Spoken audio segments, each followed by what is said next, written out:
What's going on, everybody? Today we are going to be looking at something pretty cool that a viewer gave me the idea for like 6 months ago, and I just now got around to building it. It was not the hardest, but also not the easiest thing that I've ever built. But it should be pretty cool. I've definitely never seen anything like it in VRChat. So let's take a look at magnets.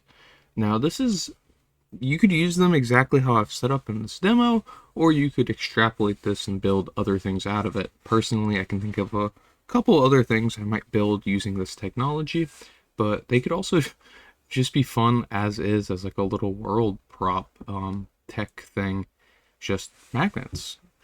You could build puzzles out of them, you could build mini games out of them, you could build utility tools out of them, all kinds of stuff. One thing about this script is if you do end up getting it, or this asset, is it doesn't work 100% correctly in play mode. You actually do need to test it in build and test. So let's go ahead and go in our build and test and check these out. So here we are. Now we have a couple different kinds of magnets. Just like in real life, we have various different things we can basically do. So for example, we have, this is probably going to be the most visually familiar, is that we have polarity magnets. Now this is also the most complicated, but I think you'll understand. The red marks are positive and the white marks are negative. So negative will repulse negative and attract positive. So you can see right now they're stuck together like you would expect, with the inverses lining up. And if we actually just kind of, this is one of our weaker magnets, but you can see it tries to match. And if the red goes to red, it kind of like repulses it a little bit. So here, let's turn this one on our side. There we go. And if we try to line this up, you can see it doesn't want to get near it. So it's repulsing. And if we kind of throw it up, it'll float around until it gets to the correct orientation. So you can see here it's trying to stick to this side with the positive side, which makes sense. And if we just throw it up, it kind of sticks to that side. Now those are the polarity magnets, so they have both positive and negative charges. And then we have the, this is a one-sided magnet. So you have something that can be magnetable, and then you have, here, let's move all this stuff around here a little bit. These two are the magnets, excuse me. So you have one that is the magnet and something that has magnetic. So it's only a one-way attraction. As in, this cube I'm holding attracts the second cube, the one on the left here, but it doesn't work the other way around.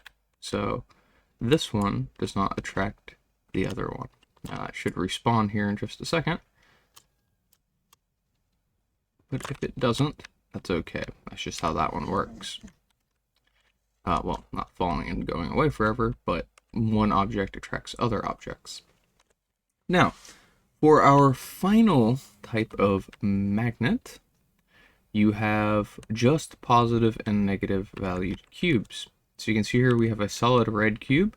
This is our positive cube, and then we have our negative cubes. So first things first, let's separate our cubes out. Magnet settings on this one are a little stronger. Okay, there we go. So if I walk towards a negative with a negative, it's not going to want to let me get near it. It's just how, how it works magnet-wise. But if we kind of persuade these two, you can see they want to stick together. And you can break that magnetic force by getting away from it outside the pull range, just like real magnets.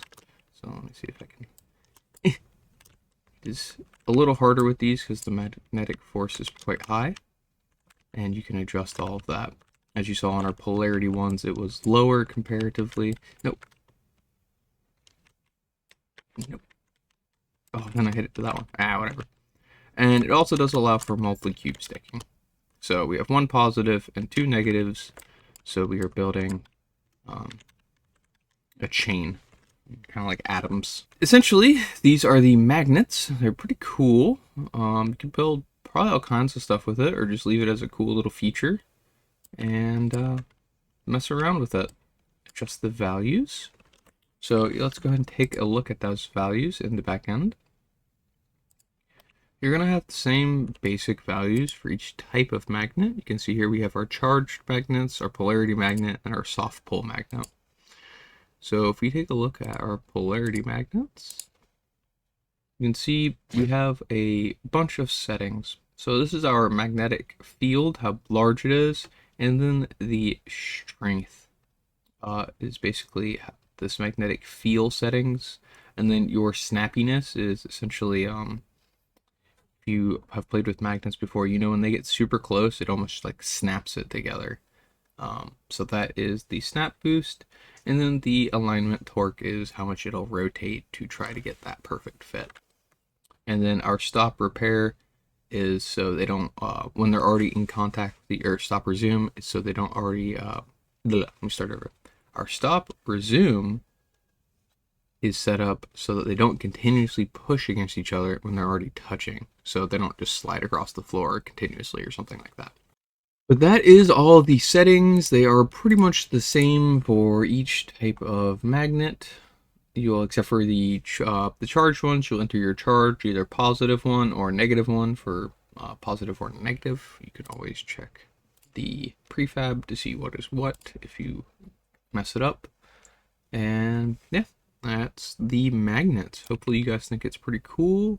You can check it out on any of my store pages, which would be Patreon, Booth, Gumroad, Payup. And I'll see you guys in the next video.